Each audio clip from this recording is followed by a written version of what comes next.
abrir com os irmãos na carta de Tiago, no capítulo número 3. Tiago, capítulo número 3. Nós vamos ler a partir do versículo número 14.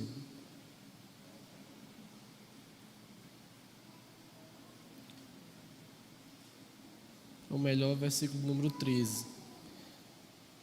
Carta a Tiago, capítulo número 3, versículo número 13 até o versículo número 18. Todos encontraram? Diz assim a palavra do nosso Deus: Quem entre vós é sábio e tem conhecimento? Mostre suas obras pelo seu bom procedimento, em humildade de sabedoria. Mas não vos orgulheis nem mintais contra a verdade, se tendes inveja amarga e sentimento ambicioso no coração. Essa não é a sabedoria que vem do alto, mas é terrena, animal e demoníaca. Pois onde há inveja e sentimento ambicioso, aí há confusão e todo tipo de práticas nocivas. Mas a sabedoria que vem do alto é, em primeiro lugar, pura, depois pacífica, moderada, tratável, cheia de misericórdia e de bons frutos, imparcial e sem hipocrisia. O fruto da justiça semeia-se em paz para aqueles que promovem a paz. Amém. Queridos, a gente hoje, nos dias atuais, nós vivemos uma confusão. Existe uma confusão em nossa época que é bastante notória. Que confusão é essa? É que nós temos dificuldade em definirmos quem é cristão. O mundo ele tem dificuldade em saber discernir quem é cristão e quem não é. A verdade é que quando as pessoas olham para nós que nos dizemos cristãos, muitas vezes eles nos colocam em moldes que não nos pertencem. Eu acredito que todos nós já passaram por alguma situação, ou pelo menos a maioria, em que, por exemplo, quando a gente se diz ser cristão, as pessoas olham para nós e dizem assim: tu é cristão, é? Teu pastor rouba? Tu é ladrão, então, teu pastor é ladrão. Então nós temos a tendência, as pessoas têm a tendência de olhar para nós e colocarmos nós em moldes, por exemplo, que não são de fatos bíblicos, e quando a gente começa a perceber essas coisas, a gente percebe que isso é causado por uma confusão existente naquilo que de fato é uma definição do que é ser cristão e o que não é. E muitas das vezes existe uma bagunça só, e nos confundem muitas vezes com igrejas totalmente heréticas e distantes da Escritura Sagrada. Mas isso é só um lado do problema, porque existe o nosso lado também de dentro. Nós também temos dificuldade em definirmos quem de fato é cristão e quem não é. Por que eu estou dizendo isso? É porque isso é manifesto na maneira prática como a gente age. E quando Deus ele cria a sua igreja, Jesus ele vem para realmente estabelecer a sua igreja. No pensamento de Jesus Cristo ele tinha a ideia de realmente existir uma separação entre o seu povo e entre aqueles que não fazem parte do seu povo. A ideia de que a igreja deveria ser santa, ou seja, santa no sentido de separada do pecado, separada do mundo. De fato, que quando o mundo olhasse para nós, eles percebessem realmente que nós somos cristãos de fato.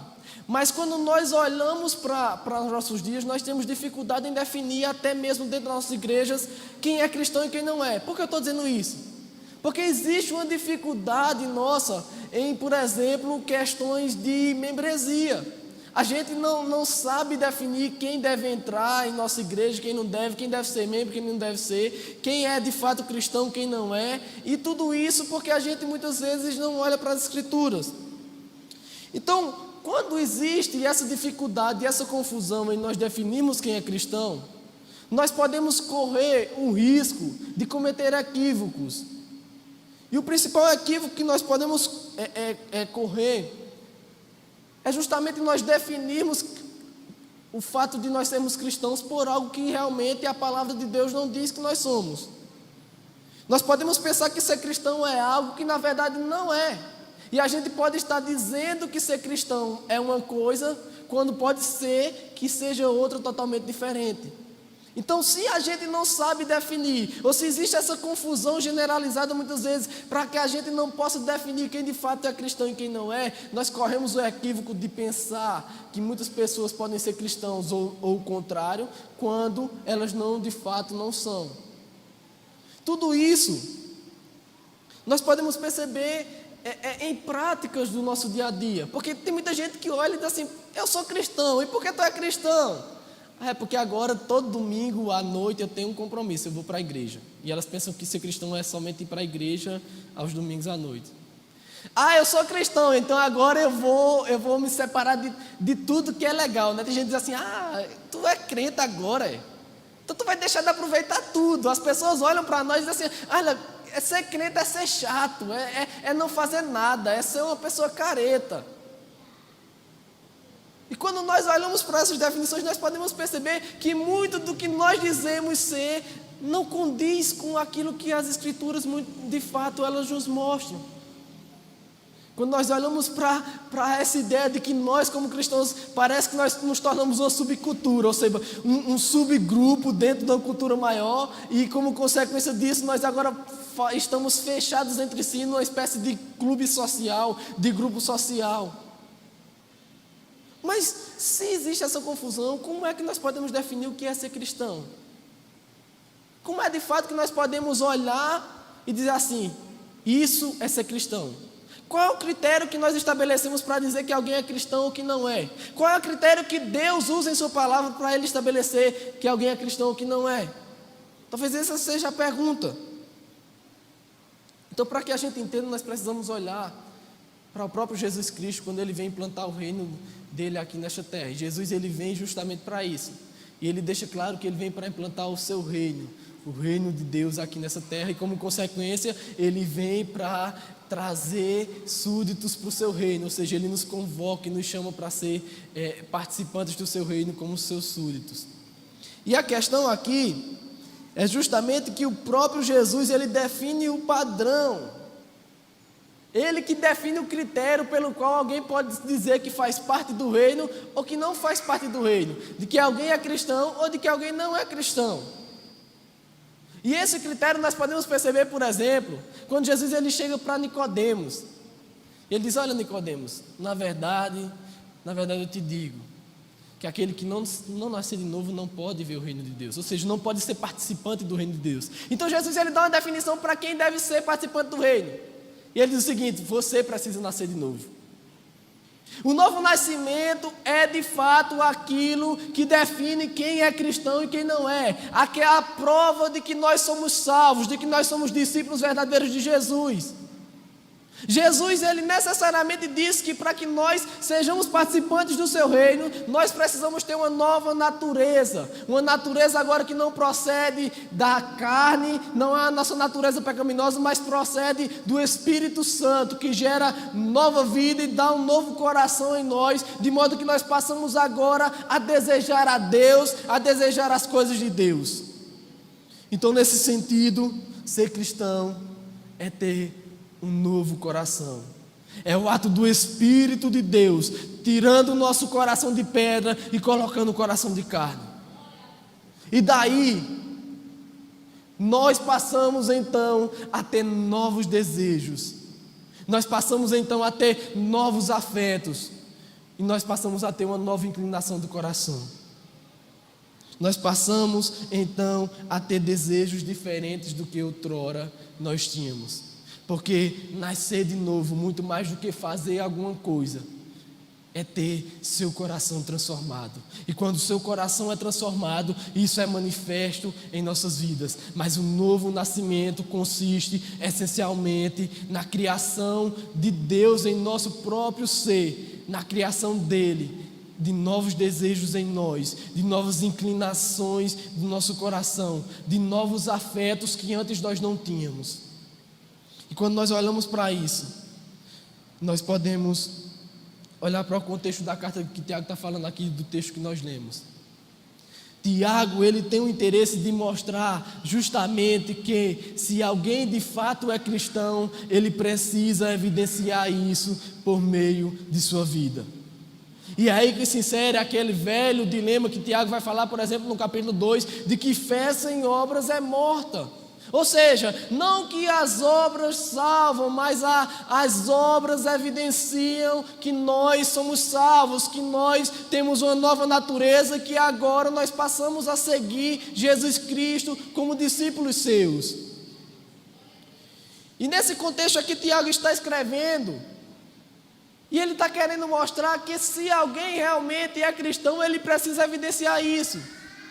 E é por isso que Tiago chega e pergunta para alguns que queriam ser mestres, estavam ali se gabando porque eram pessoas que realmente, aparentemente sabiam falar, e eles queriam ensinar na igreja e ser mestres.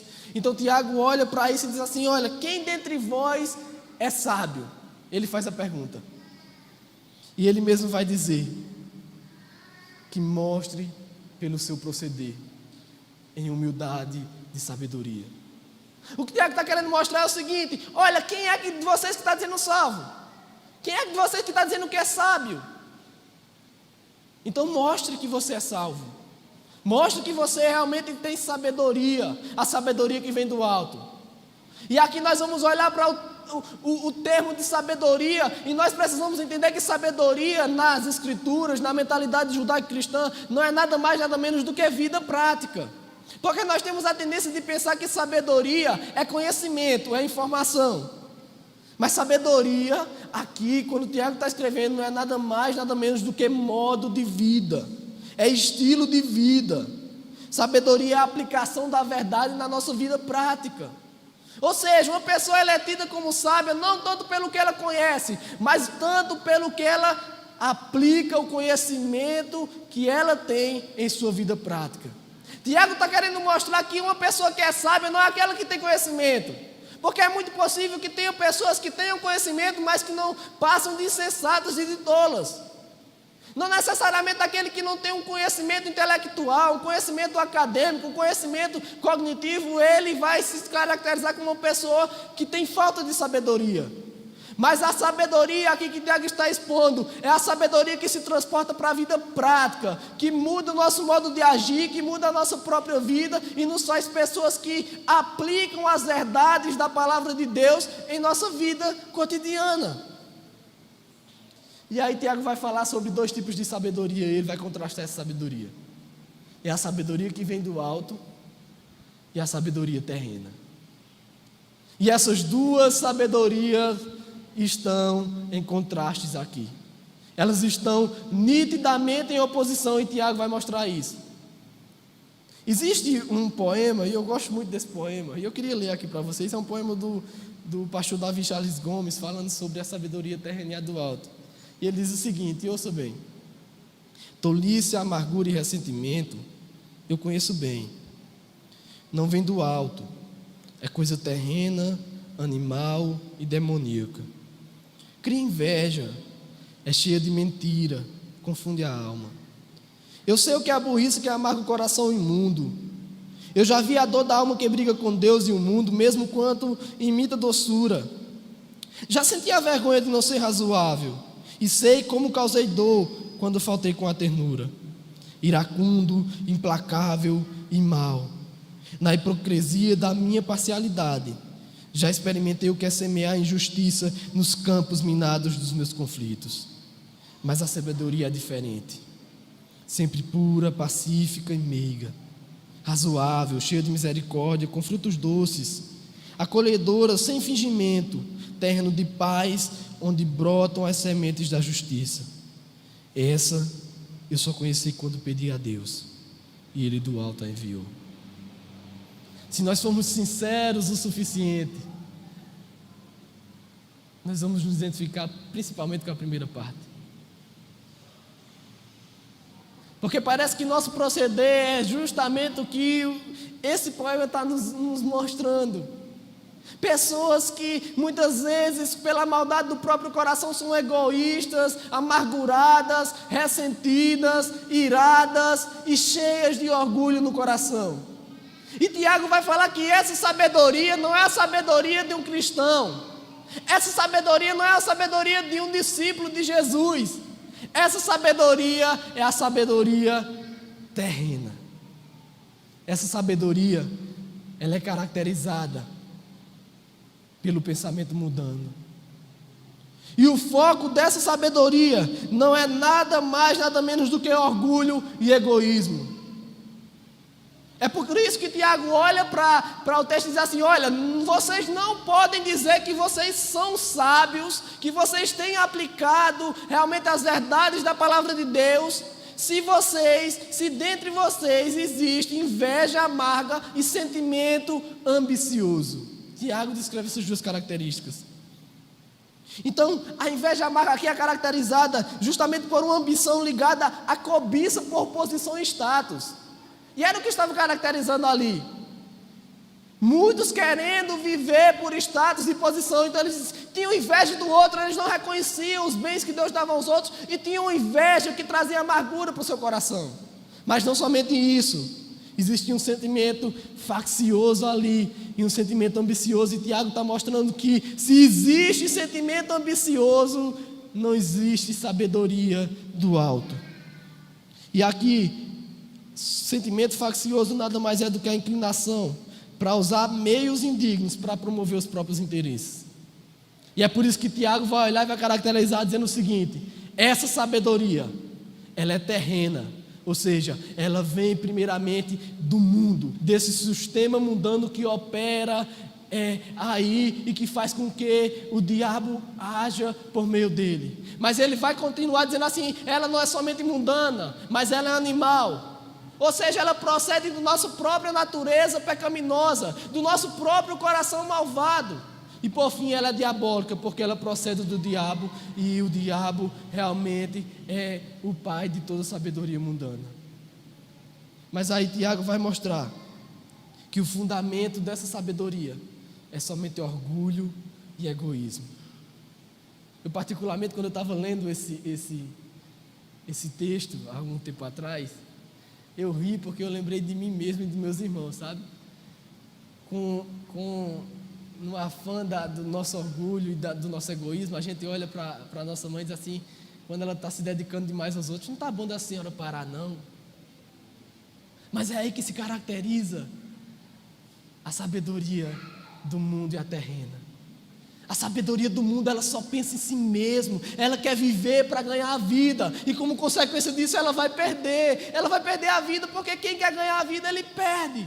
Mas a sabedoria do alto não, ela se caracteriza por uma entrega ao próximo, por conta do nosso amor a Deus, e como consequência esse amor se estende ao próximo.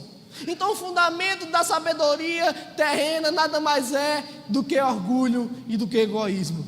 E qual é o fundamento da sabedoria do alto?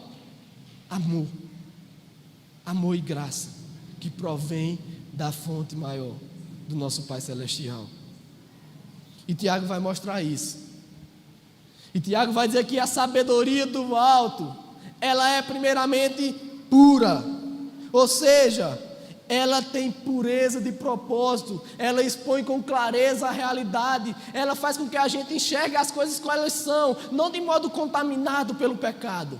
E ele vai continuar dizendo: ela é pacífica, ou seja, ela produz paz, ela gera reconciliação. A verdadeira sabedoria, ela gera corretas relações, não somente entre nós e Deus, mas entre nós e o nosso próximo. E Tiago vai continuar dizendo que ela é moderada, ou algumas traduções, amável. O termo aqui que é nada mais nada menos do que dizer que a sabedoria, ela expressa gentileza, mesmo quando ela corrige, mesmo quando ela age com justiça, ela é gentil. Ela aponta para o erro, mas ela não aponta para o erro com aquele coração maldoso e sem misericórdia. Ela é gentil, mesmo quando ela é justa.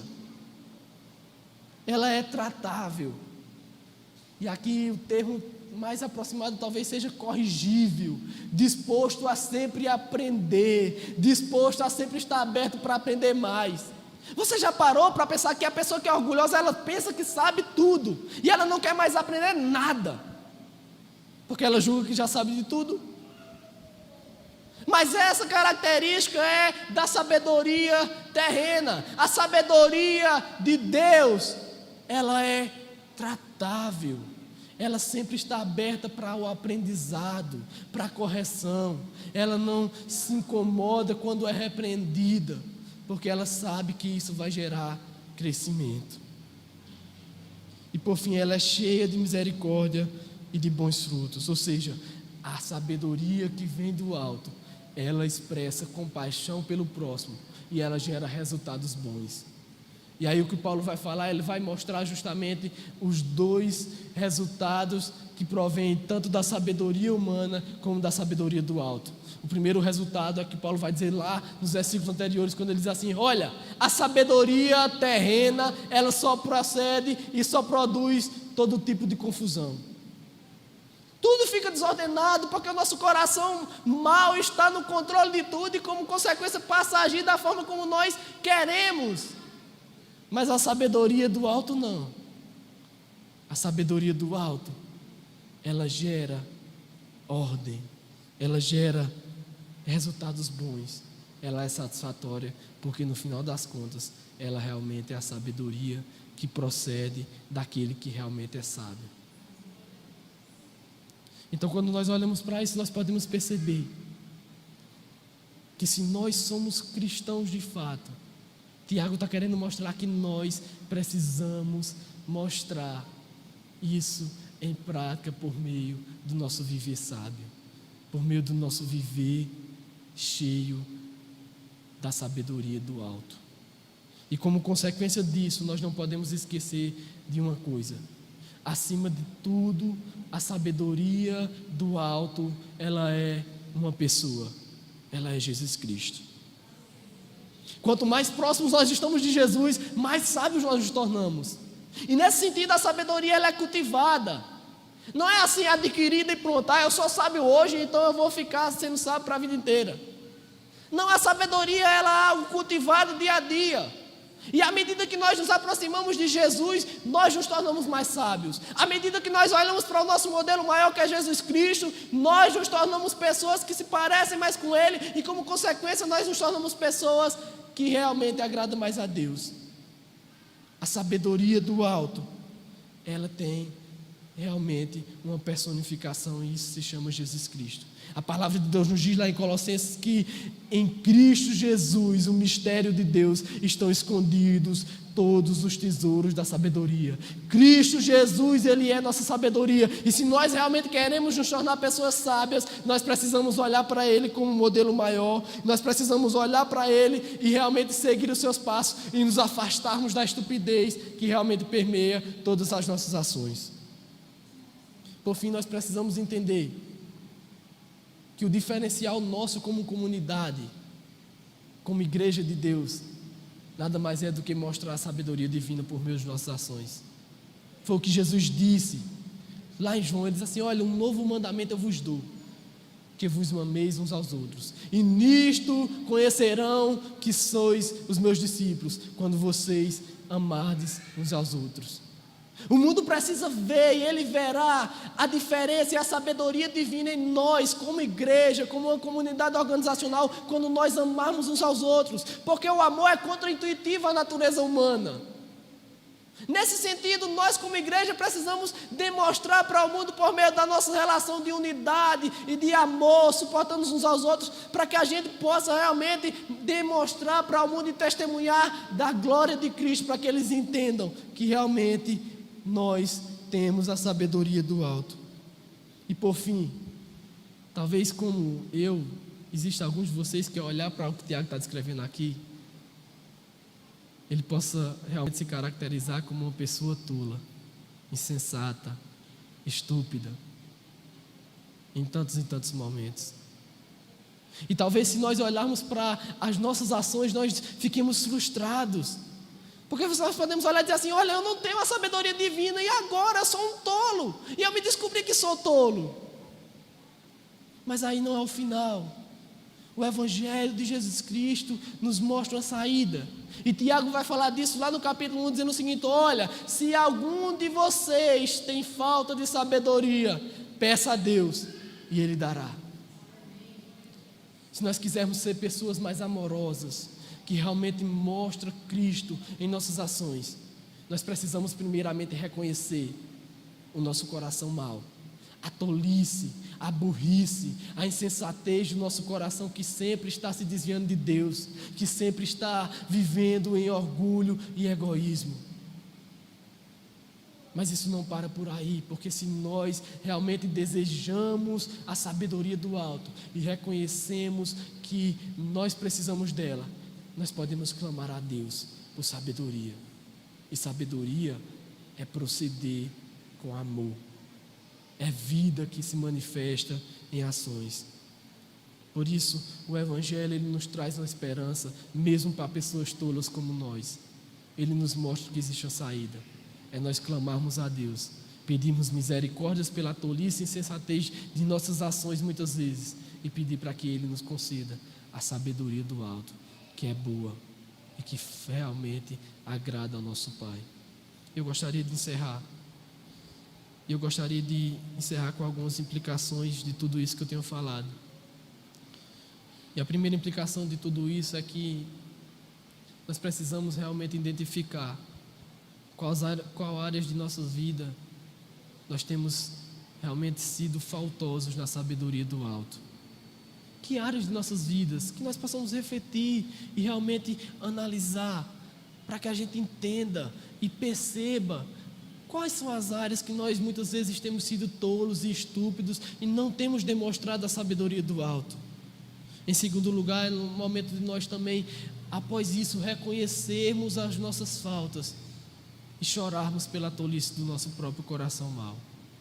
Não há como nós percebermos a tolice e a insensatez que muitas vezes permeia a nossa vida, e nós como cristãos não nos sentimos mal com isso.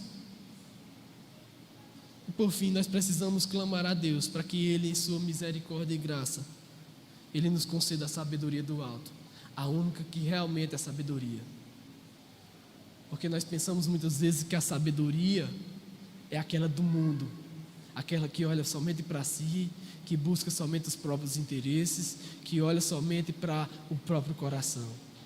Mas nós precisamos entender que a única sabedoria existente, de fato, e em última instância, é a sabedoria do alto, porque é ela que gera bons frutos. E que nós não esqueçamos jamais, lembramos disso, que existiu alguém que teve um viver sábio por nós, que é por isso que nós estamos aqui. Se não fosse por Jesus Cristo e por Ele ter vivido uma vida perfeita e sábia quando Ele veio a essa terra, nós não estaríamos aqui. Nós estaríamos afogados em tolice, afogados em insensatez, afogados e entregues à própria burrice do nosso próprio coração.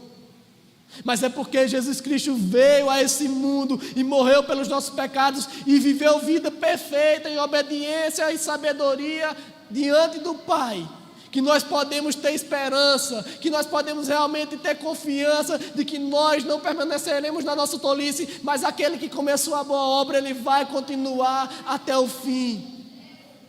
E que nós rendamos graças a esse realmente homem sábio que viveu entre nós, e agradeçamos a Ele pelo sacrifício que Ele fez, e por essa troca, um viver perfeito e sábio, pelo um viver tolo nosso. Ele morreu para que houvesse essa substituição. Oremos para que Deus faça isso em nossos corações. Eu queria que você curvasse a sua cabeça. Eu queria encerrar com uma oração de 1 minuto aqui junto conosco. Pai, nós queremos te agradecer por esses momentos, Senhor, e queremos te pedir perdão pela nossa tolice, porque muitas vezes, Senhor, nós seguimos o curso do mundo, seguimos o próprio coração e esquecemos, Deus, de cultivar, Senhor, os afetos, as inclinações e os desejos que são próprios de Ti. Nós queremos te pedir perdão, Senhor, e te pedir, Senhor, ainda que custe muito, Pai, Olha para nós, Senhor, ainda que doa nosso próprio coração, porque o nosso coração não quer ficar perto de Ti, não quer ser sábio conforme a Tua sabedoria, mas ele tende a querer ser sábio conforme o mundo pensa que é sábio. Mas ainda, Senhor, que doa, que Tu transforme o nosso coração e nos transforme em pessoas sábias aos Teus próprios olhos. Que nós sejamos pessoas amáveis, pessoas pacíficas, pessoas puras, pessoas que estão sempre abertas a aprender mais de Ti, cheias de misericórdia para com o nosso próximo, cheias, Senhor, de misericórdia para com aqueles que nos cercam, Senhor. Pai, dá-nos a sabedoria do alto, Senhor, porque nós queremos viver a vida que Te agrada, nós queremos, Senhor, ser transformados, nós desejamos, Senhor, ser mais parecidos contigo. E é por isso que nós estamos aqui. Glorifica o Teu nome e nos transforma, Senhor, e nos faz mais parecidos contigo. Nos transforma a imagem do Teu Filho, porque esse é o nosso desejo e esse é o objetivo para o qual Tu nos chamaste. Nós Te rendemos graças por tudo. Te louvamos por esses momentos, em nome de Jesus Cristo. Amém.